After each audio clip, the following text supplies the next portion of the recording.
Psicologia em Conversa, uma rubrica dedicada à saúde mental. À segunda-feira, pelas 10h30, com a assinatura do psicólogo Dr. Ricardo Ribeiro Silva e seus convidados. Na saúde mental, a sua palavra conta. Depressão, ansiedade, fobias, entre outros temas. Psicologia em Conversa. Informar e esclarecer. 10h34, sejam bem-vindos a mais uma rubrica de Psicologia em Conversa, como habitualmente acontece aqui na Marquense FM às segundas-feiras, sempre com a presença do Dr.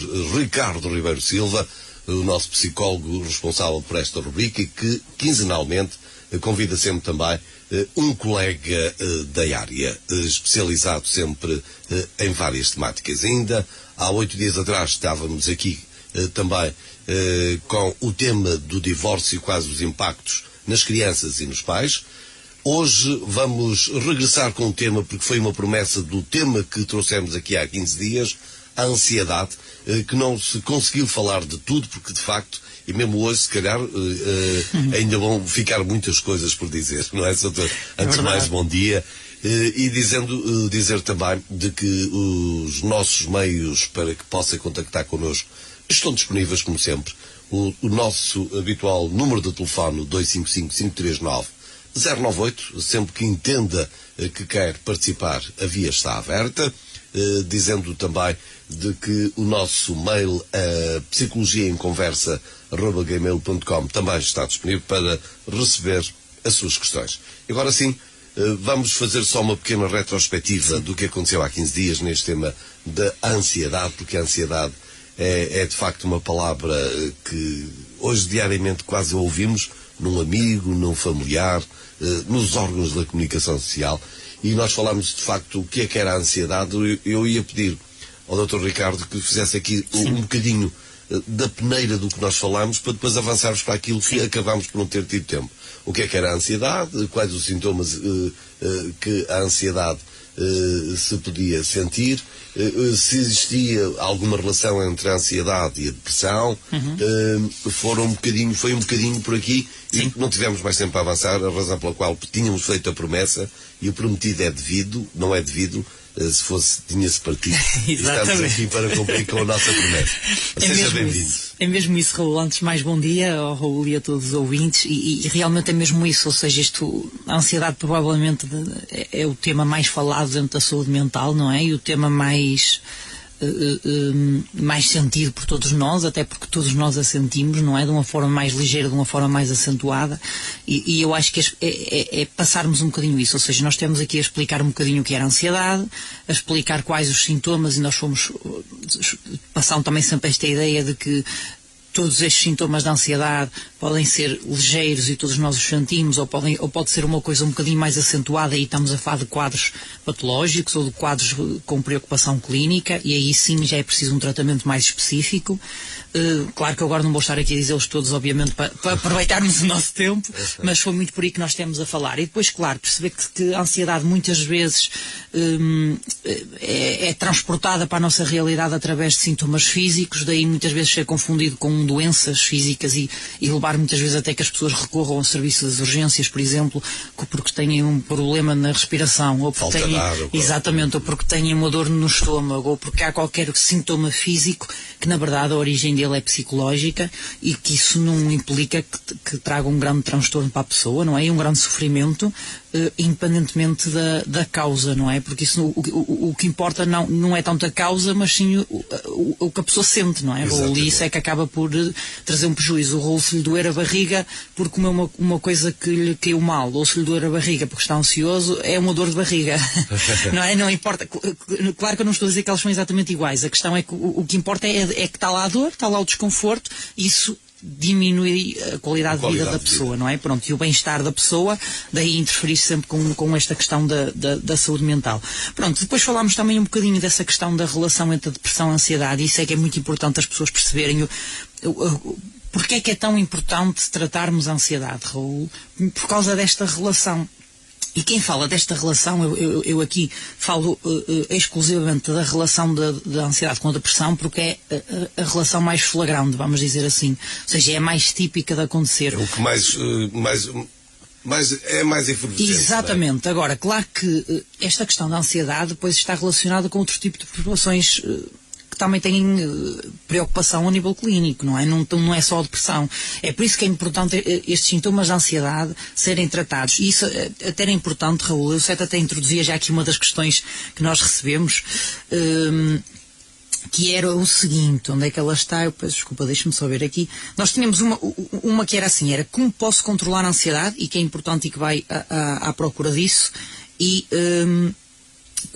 é esta aqui, como saber quando a ansiedade ultrapassa os limites e pode ser considerado um transtorno, que foi colocada pelo Luís no nosso Instagram. Esta fase, de facto, é fundamental para as pessoas saber onde é que fica a fronteira, não é? É isso. Eu acho que esta questão aqui é essencial para todo o desenrolar dessa nossa conversa por causa disso. Ou seja, mas afinal, quando é que nós percebemos que a nossa ansiedade precisa realmente de um tratamento, precisamos realmente de procurar ajuda? Quando é que percebemos que isto deixou de ser uma coisa que faz parte do nosso dia-a-dia, não é? Uma coisa natural ao ser humano, que é sentir ansiedade, e passa a ser uma coisa preocupante. É quando isto interfere drasticamente com o nosso dia-a-dia, com as atividades que nós fazemos. Eu posso dar um exemplo. O Raul passa a condicionar o seu trabalho por causa da ansiedade, ou começa a ter pensamentos ruminativos seguidos, e esses pensamentos não permitem que o Raul se consiga concentrar. Porque isso é uma parte interessante da ansiedade, Raul, porque nós muitas vezes relacionamos a ansiedade, é por isso que é um bocadinho diferente estar nervoso ou estar ansioso. É um bocadinho com essa situação. Nós confundimos muito a pessoa estar ansiosa com a pessoa não parar, ou a pessoa mexer, ou a pessoa estar e não parar, e não quer dizer que seja bem assim. Uma pessoa até pode estar aparentemente tranquila, só que dentro do cérebro aquilo trabalhar, todo o gás. Os neurónios não param. Exatamente, não param, e são pensamentos constantes, porque a ansiedade é muito expressa desta forma, ou seja, através do pensamento, daquilo que nós, dentro da nossa cabeça, do que nos incomoda. E aquilo que a gente cria, não é? Exatamente. Vai criando ao longo do tempo. Isso às vezes é que é o arriscado, Raul. É cenários que nós vamos criando, situações que nós vamos criando, e que fazem com que não consigamos parar de pensar naquilo, parar de focar naquilo, não é? E parece que cada vez que vamos construindo cada vez mais.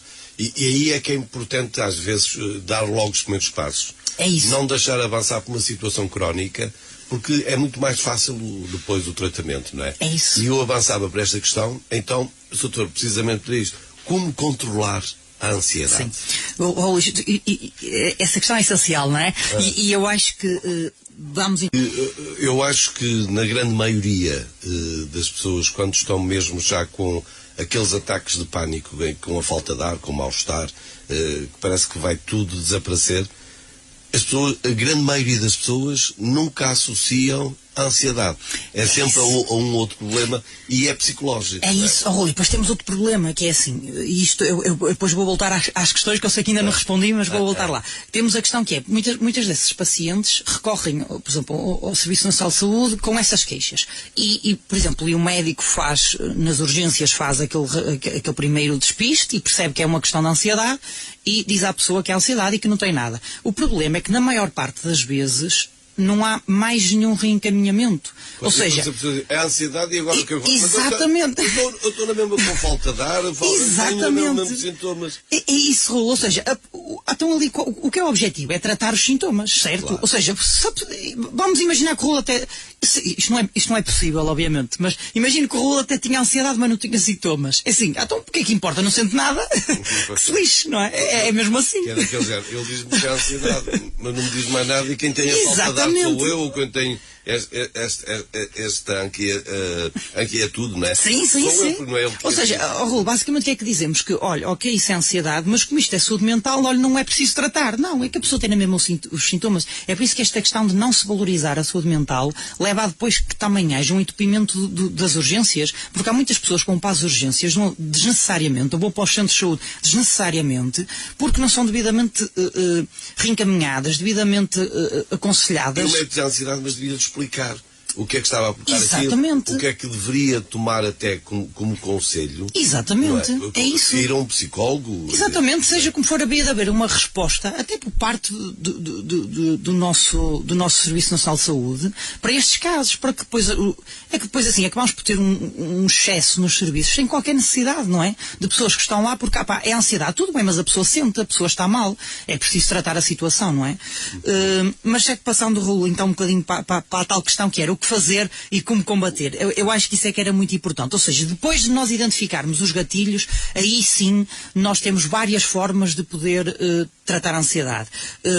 E há das formas mais ligeiras, vamos dizer assim, até às mais complexas. Por exemplo, o praticar atividade física regularmente é muito importante. A pessoa sentir-se ativa, sentir que pôr, vamos quase dizer assim, o corpo a funcionar, a mente, até para a mente acalmar, percebe? Isso é muito importante. Por exemplo, manter uma alimentação saudável, que esta questão de haver um equilíbrio no nosso organismo acaba por fazer com que o organismo também não fique em sobrecarga, consiga trabalhar mais, de uma forma mais regulada, mais equilibrada, e isso faz com que também ajuda a baixar os níveis de ansiedade. Porque depois toda esta questão de a falta de uma vitamina ou uma alimentação que faz com que tenhamos excessos de gorduras, excessos de açúcar, seja o que for, acaba por trazer mais ansiedade, e os açúcares estão muito relacionados com isso. Pessoas que são muito ansiosas e depois consomem em excesso de chocolate, exatamente coisas doces em excesso, e depois acabam por gerar ainda mais ansiedade, porque nos podemos esquecer que o nosso organismo funciona como um todo. Não podemos separar a parte física da parte mental, não é? E quando não cuidamos da nossa parte física, vamos sentir sempre essa influência na nossa parte mental, e isso é muito importante. Depois, o que é que temos mais? Temos este recurso ao relaxamento, é muito importante o saber parar, o saber não fazer nada é importante, Raul.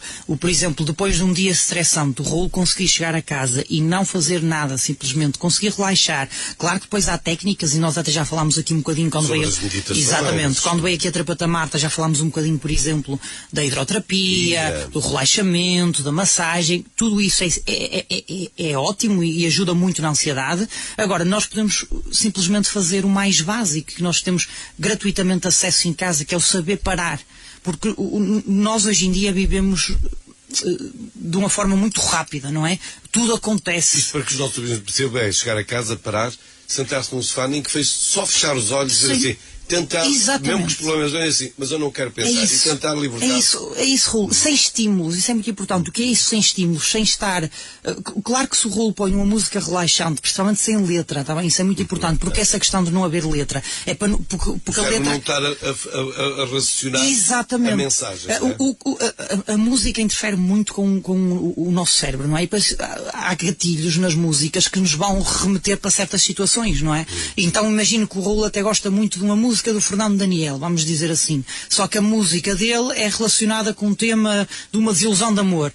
Se o Raul está a tentar relaxar, não é o tema mais indicado, não é? Ou seja, é muito por aí. Isso é muito importante. O saber parar, o saber não fazer nada. E isso depois pode ser feito através de muitas formas que era estamos a dizer. Ou seja, todas estas de relaxamento que já falámos, e através da meditação, que é muito importante, através do mindfulness, por exemplo, que é muito interessante. O mindfulness é basicamente, resumindo isto de uma forma simples, para as pessoas perceberem, é pegar nesta meditação, basicamente foi isso que foi feito, e transformá-la numa coisa, num tratamento, ou seja, pegar na parte que é mensurável, ou seja, que se pode qualificar da meditação, e torná-la um tratamento para a pessoa relaxar, para a pessoa conseguir parar. Isso é muito importante. E depois, claro, como é óbvio, podemos recorrer sempre à psicoterapia, podemos recorrer sempre à psicologia clínica, quando percebemos que sozinhos não estamos a conseguir. E isso é muito importante, Raul, porque muitas vezes nós sozinhos vamos conseguindo regular a nossa ansiedade. O problema é que há certas alturas que não. E agora... acho que ainda temos um tempinho, Raul. Eu tentava pegar na outra parte, que é, e quando mesmo com tudo isto não funciona, aí sim é necessário recorrer à medicação, não é? Porque aí percebemos que, ok, já se tentou tudo, mas quando se tenta verdadeiramente, não é? Percebemos que não funciona e aí sim podemos prestar ajuda. Isso é muito comum, está bem? Por exemplo, mesmo em casos e depois podemos falar isso para a semana, quando tiver aqui a doutora Susana connosco, que já deixando esta chega, não é? Vamos falar um bocadinho sobre esta questão da depressão mais relacionada com as crianças e com os jovens e perceber que é uma realidade que não acontece só nos adultos. Eu acho que é importante também passarmos essa visão. Muitas vezes, quando estas depressões estão relacionadas a fatores ansiogénicos, nós percebemos que sem a toma de medicação a pessoa não consegue ter a estabilidade suficiente para depois pôr estas técnicas em prática. Mas isso se calhar porque andou muito tempo sem ser acompanhado por um profissional. É isso, Raul, é por isso que estas dicas, por exemplo, estas dicas que eu fui dando aqui são importantes fazer qualquer pessoa, não é? Não é preciso uma pessoa que neste momento está a sofrer de ansiedade, porque se nós formos tendo estas práticas diárias, isso não quer dizer que não iremos mais tarde sofrer de alguma patologia relacionada com a ansiedade. A questão é que a disponibilidade é melhor, ou atrasa, exatamente, ou seja... Previno, não é? Exatamente. Isto são técnicas é mesmo para isso, são técnicas de prevenção, para evitar que tenhamos esses quadros mais graves de ansiedade. Agora, outra coisa muito importante, Raul, esta questão da resiliência, a pessoa aceitar, percebe a realidade, a pessoa perceber que muitas vezes as coisas não vão correr como nós queremos, nem da maneira que nós queremos, mas faz parte da vida, é assim que a vida funciona. Nós vimos isso, Raul, ainda há pouco estávamos aqui os dois a falar um bocadinho disso, esta questão, por exemplo, da pandemia, a pessoa aceitar que realmente é assim, não vale a pena nós cairmos em exageros, não vale a pena nós estarmos sofrer por sofrer por antecipação, a ser bombardeados, a procurar em termos de notícias, de informação, querer saber tudo, quer saber o que se passa a toda a hora, porque isso o que nos vai gerar é ansiedade e isso não vai melhorar, se formos a ser concretos, Raul, isso não vai melhorar nada no nosso dia-a-dia. Não é por Raul ver 100 notícias sobre a guerra e mais 100 notícias sobre a pandemia que as coisas vão mudar. Uma coisa é o Raul querer estar informado e isso é importante. Ok, isto está a haver, por exemplo, agora com esta situação da guerra, está a haver um conflito, mas que conflito é este? Porque é que isto está a acontecer? O que é que está a acontecer? Isso é claro que é importante para qualquer um de nós, até para estarmos informados e percebermos melhor as circunstâncias do que é que está a acontecer. Exatamente. Agora, daí a querermos estar constantemente, a toda a hora, a perceber o que está a passar, a ver imagens. Isso é assim, é impossível uma pessoa que esteja toda a hora a ver esse tipo de imagens que não sinta ansiedade. É assim, aquilo vai gerar sentimentos e emoções negativas na pessoa. É impossível. Assim, o Raul, se passar o dia todo a ver notícias da guerra, com mortes, com destruição, com bombardeamentos, com seja o que for, como é que o Raul vai sentir coisas positivas? Aquela vai ser a minha verdade, não é? Exatamente. É a mesma coisa que... Aquela velha máxima de olha para o que comes hoje e vais ver como é que te vais encontrar amanhã. Exatamente. Ou então olhar para hoje e ver o que é a razão de algum peso a mais ou não sei o quê. Olha o que é que comeste. Exatamente. É por isso que as pessoas têm que filtrar, isso é muito importante também para a ansiedade. Claro que eu não vou conseguir, infelizmente o nosso tempo passa a correr, eu não vou conseguir falar de tudo que eu gostava aqui, porque há muitas situações que depois acabam por interferir na ansiedade. Por exemplo, a pessoa estar socialmente bem inserida, ou seja, ter um grupo de amigos onde a pessoa se sente bem, ter uma família onde a pessoa se sente bem inserida, ou seja, haver este convívio, haver esta partilha, haver esta comunicação saudável, tudo isto são fatores que acabam por interferir e acabam por baixar os níveis de ansiedade, não é? Isto eu posso dar um exemplo. Se o Raul vai para um sítio onde sabe que se sente bem, onde está mais ou menos a situação controlada, o Raul sabe mais ou menos o que esperar, vai fazer uma coisa que sente à vontade. É assim, muito dificilmente o Raul se vai sentir ansioso. O Raul até se pode sentir ansioso, mas o motivo não vai ser esse, vão ser outros motivos que estão para trás. Exato. Não é? Ou seja, tudo isso são situações que, se nós no nosso dia-a-dia formos alterando essas situações, isso vai nos ajudar muito. Outra coisa importante, seja para a ansiedade, seja para a depressão, seja para qualquer outro tipo de problema relacionado com a saúde mental, é o sono. A qualidade do sono, está bem? E muitas vezes é muito, muito importante. E às vezes não é questão de dormir muito, não é isso, é a qualidade do sono. A pessoa quando dormir as horas que precisa, seja elas as horas que forem, mas com qualidade. A pessoa sentir que descansou, que o sono foi saudável.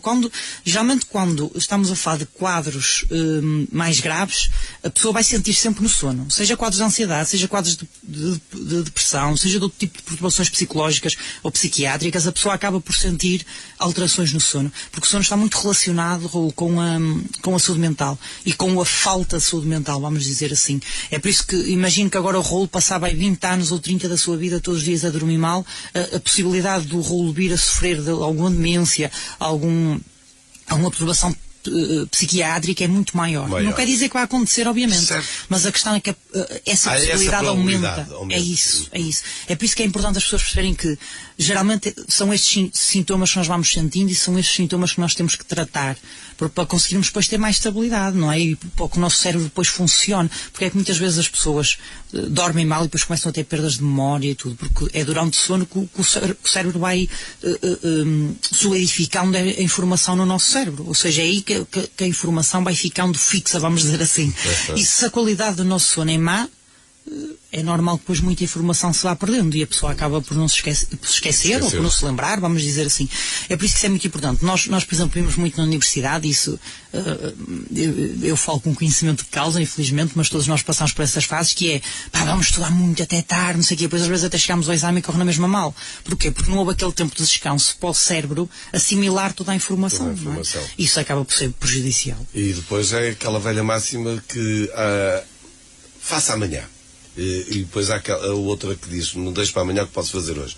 Só que o estudante ou noutra circunstância qualquer, eu tenho tempo amanhã. Só que depois as coisas podem não acontecer como a pessoa deseja e depois, como tem que apresentar. Sim. E chega ao dia, o dia D, e a pessoa depois cria a ansiedade.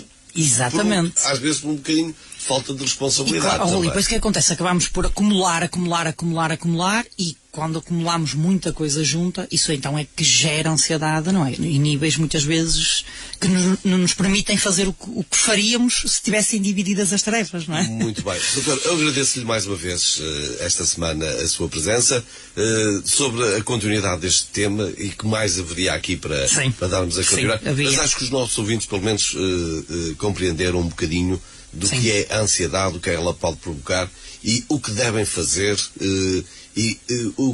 no caso de ser um bocadinho mais avançado, onde é que se devem dirigir? Sim.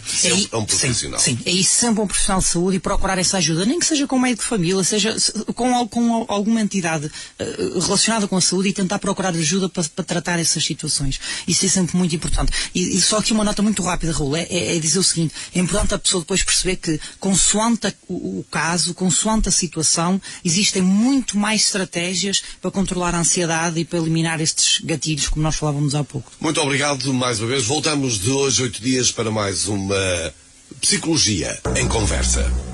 Psicologia em Conversa, uma rubrica dedicada à saúde mental. À segunda-feira, pelas 10h30, com a assinatura do psicólogo Dr. Ricardo Ribeiro Silva e seus convidados. Na saúde mental, a sua palavra conta. Depressão, ansiedade, fobias, entre outros temas. Psicologia em Conversa. Informar e esclarecer-se.